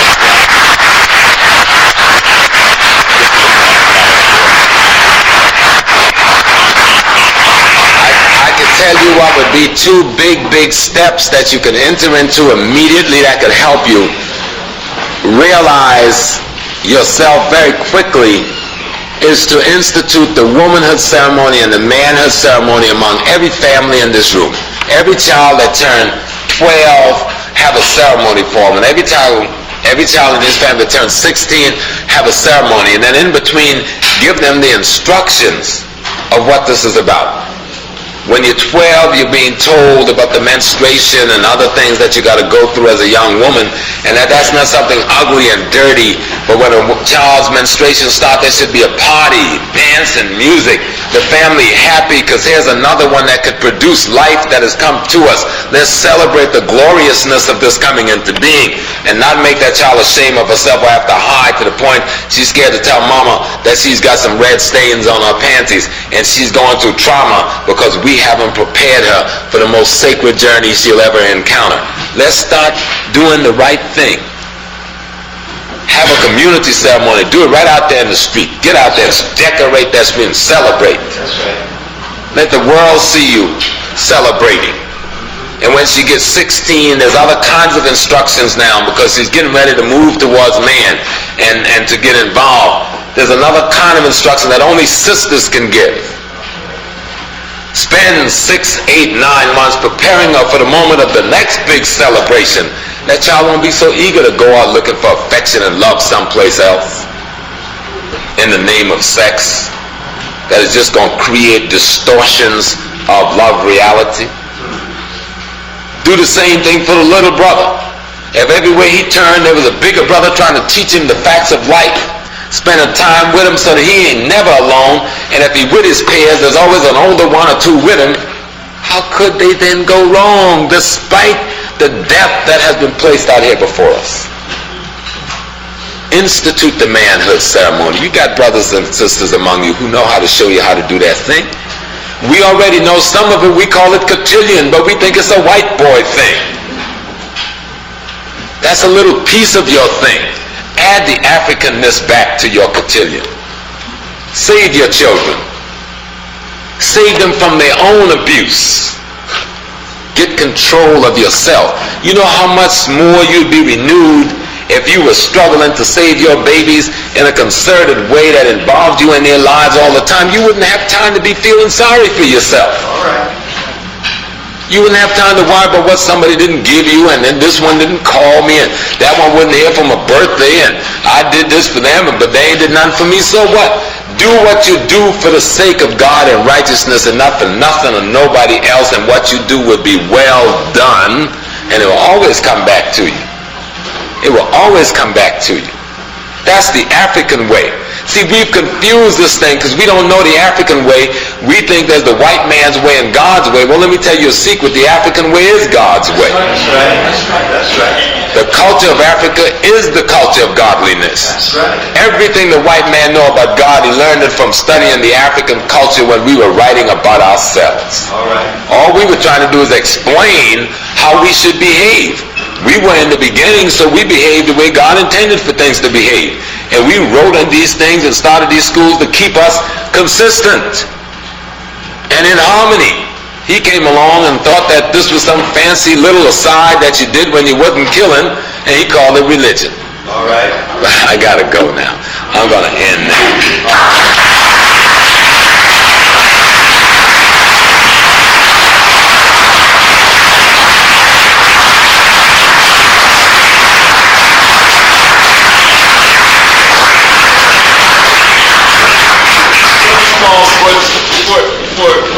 Anybody have any questions? You have a bookstore in the position. In Harlem. In Harlem. And we like to patronize and buy. He had brought 2 specific books. This one, The Secret of the Relationship Between Blacks and Jews, I believe is, for me, is good. Very important book. Now, it's put out by the Nation of Islam. Now, one would think after they'd beaten up our poor Minister Farrakhan like they did for the what was it? Not the Hamilton. What was his? The dirty religion trip. Gutter religion trip. That he wouldn't dare do nothing that even came close to messing with Jews no more. But this is volume 1 of the 3 volumes I've seen that's on the way. And it pulled the cover off the devil. Very well documented. Well, they couldn't take no chances, so they only used, and they explain how they documented it. They only used Jewish sources. And they were smart. And they only use Jewish sources that they could find corroboration and support evidence for, so that nobody can accuse them of racism or anti-Semitism. That's right. They can't, how they say, the little boy from California, you can't touch this? Yeah. You can't touch this. It is expensive. It's $25, but I'm selling it down here for $20. Please get one. I paid $18.75 per book for the store. But just to recoup my money is what I'm going to do with it, because people need to get it. The secret relationship between blacks and Jews, it tells about their role in the enslaving process, which they claim they wasn't involved in. Not only was they involved in it, when you read this, they ran the operation. They ran the operation. Because they were able to slide into the Dutch community, the British community, the French community, the Portuguese community, the Spanish community. So even if you can't get it now, get this book.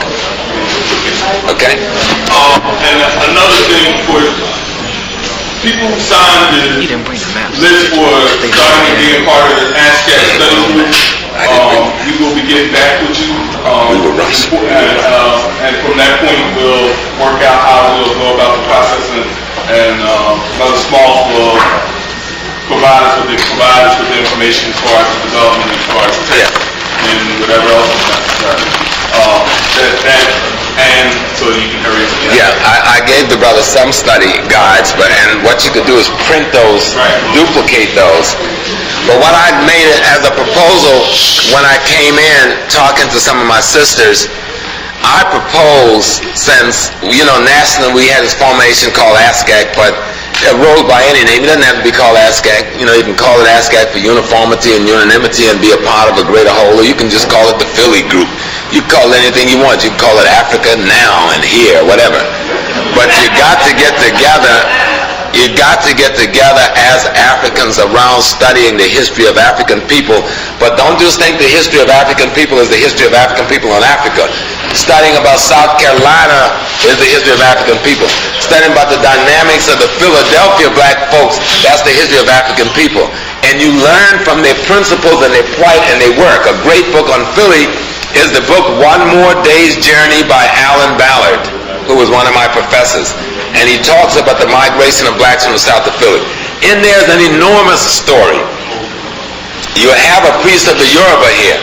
There is no story as great as the Yoruba story. And I'm no more for or against Yoruba, Akan, any Dogon, but this is one where a house comes intact. Study with them and understand. If you don't want to join the religion, that's fine. Study with and understand. Learn about the creation story from an African perspective. Learn how the earth was formed. You may laugh at first when they said God sent a chicken down to scratch out the sand and get it spread all over the place, but we always were people of good humor, even when we was talking about the beginning. And you're going to hear about this guy who wasn't supposed to have a secret word, but how he went and hid in the house. There's some beautiful things in our creation story. It wasn't just Kumbi. African had rhythm. You understand? And then you can find, if you study Kemet literature, you find there's other creation stories where God Kanoon created man on his potter's wheel. This is an African story too. But God didn't go messing around and belittling woman and making her some rib or a piece of bone.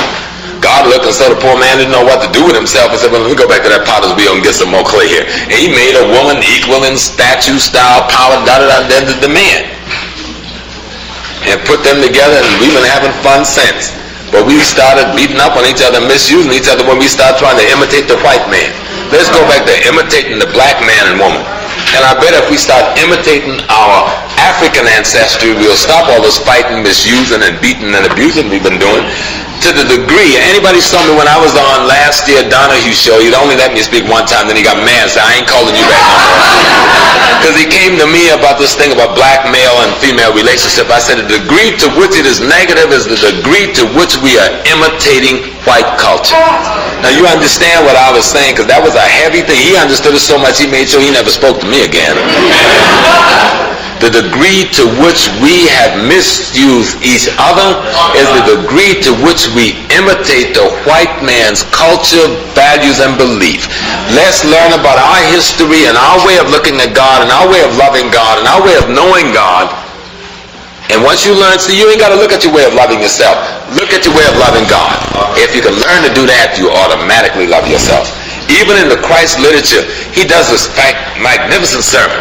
He'd get up there preaching, and he must have talked about the sermon and he's talking about all these great mansions, bragging, my daddy God got all these mansions, got many mansions, and in these mansions all these pretty rooms and things, and honey and all the stuff is there. I need something to drink.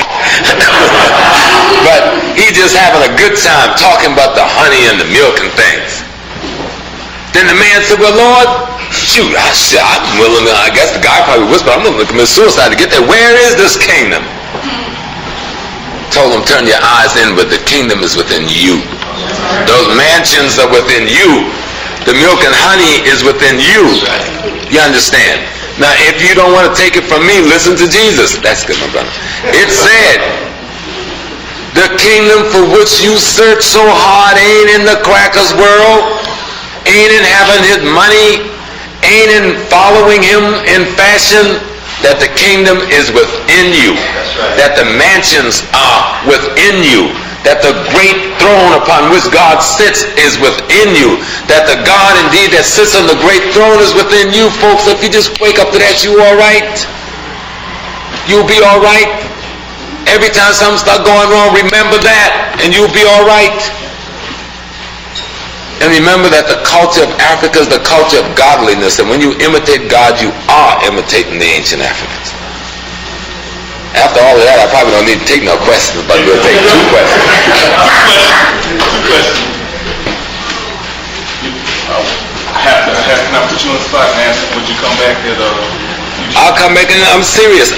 What I had proposed to sisters was that if y'all get together and put on a conference on African civilization. Don't go to Malefi. I love Malefi, but don't go to the colleges. Don't go to none of these people. Y'all get together and do it. I guarantee you I will bring for you, without you having to put out a penny, myself, Len Jeffries, Donna Richards, Shashi McIntyre, Dr. Ben, Dr. Clark, all right? To spend that day with you, teaching among you. If you make the first step, get together, plan the day, pick a warm time of the year too. Plan the day, put the literature out there, and I'll even come down here in between and give lectures to help you get people prepped and ready. I can't give no more than that. But it is for this community to build itself. Don't let nobody come from the outside and be no demagogue over you. Don't let nobody come from the outside and be no big guide to you. The best we could do is come in and give you some good advice and go to bed, on back home and clean our houses. You got to build Philly. This is your home. This is your responsibility. You've got to do the work. I'll come in and help you. You know, like down south, somebody building the house, we all showed up there on a Saturday and a Sunday and helped them build. And the person had the obligation to say, well, what I want the room to look like and what I want on the roof, but our job was to hand the tiles up and hand the top and hit the nail and do what that person wants from us. That's the way people should come to you, you know? Like when the brother was asking me to come down, I told him, I'll come to do what y'all want, but y'all do the work. I told him, don't worry about me. I was going to walk in the door when time to speak and walk out when I was finished. He wanted to know when I was going to get here. I don't tell nobody when I'm coming nowhere. But my point is, do your own African thing and we'll come in to help you. But don't be looking towards these other communities' development. You're going to be too busy developing your community. Save your children. Save your women. Save your men. And don't be ashamed to go to the churches and lay down the law according to Christ to them. Who are they to misuse God and then hold the symbol of it up? If you have a problem, read the book. Read the Bible. It's a good book. It started out as a black book before they perverted it. And there's a good piece out. There's a piece out by a brother, Reverend McCrae, out of Chicago, called The Black Presence in the Bible. The brother's done a masterful thing. He said he started out looking for one or two Africans there, and he found out that he couldn't find no whites there.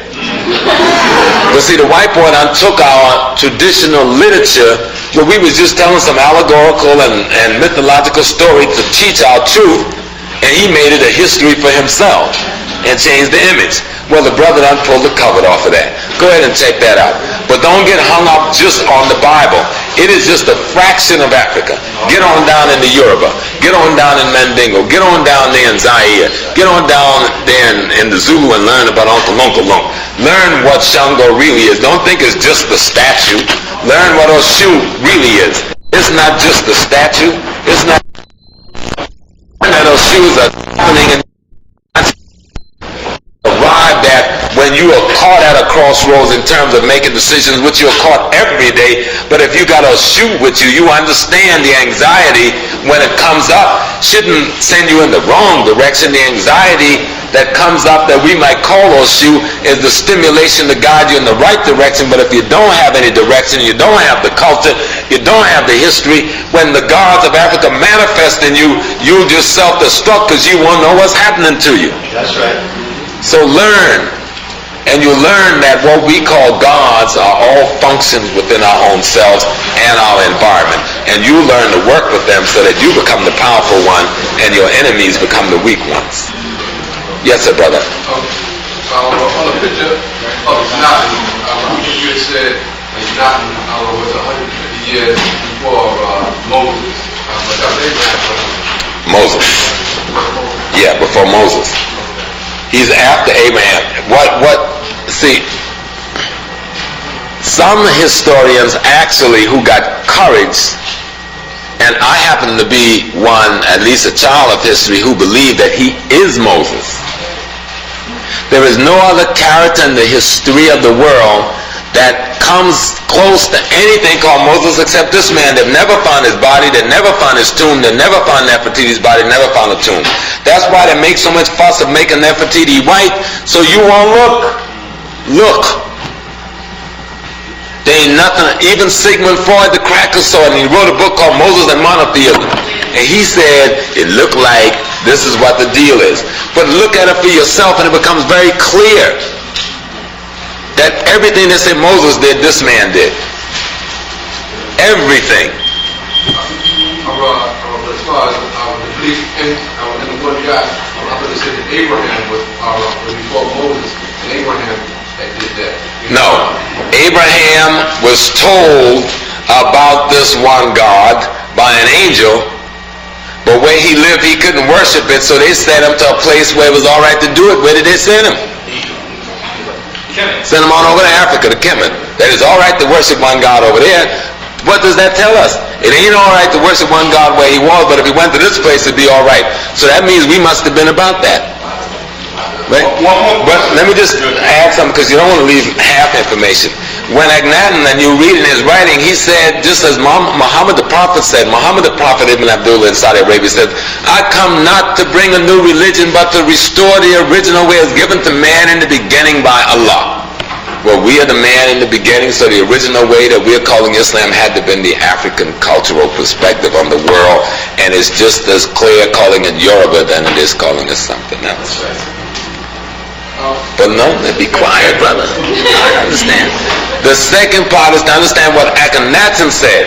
Akhenaten said, I am restoring the way of my ancestors, not that I'm creating a way. All right. He was trying to restore, and even later when Shabaka comes, the Shabaka stone is an attempt to restore the notion of oneness of God. See? So that's why studying the history lets you clear. Even when the Bible was written,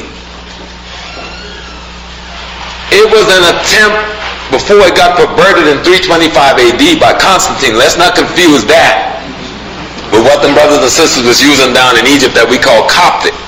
It was an attempt to restore after the destruction of the Persians and the Greeks and the Roman invasion. Christianity was an attempt to restore the African culture with the fragments left behind to those of us who were trapped up there with the beasts. That's all it was. But we only had fragments. But even the fragments threatened the Roman Empire, so they had to co-opt the whole process and mislead us to this day. Judaism was an attempt to restore from fragments after the invasion of the Hyksos. Islam was an attempt to restore after the invasion of the Romans. Study history. Truth alone shall set you free. Know the truth and you should surely be free. I'm on my way back to you.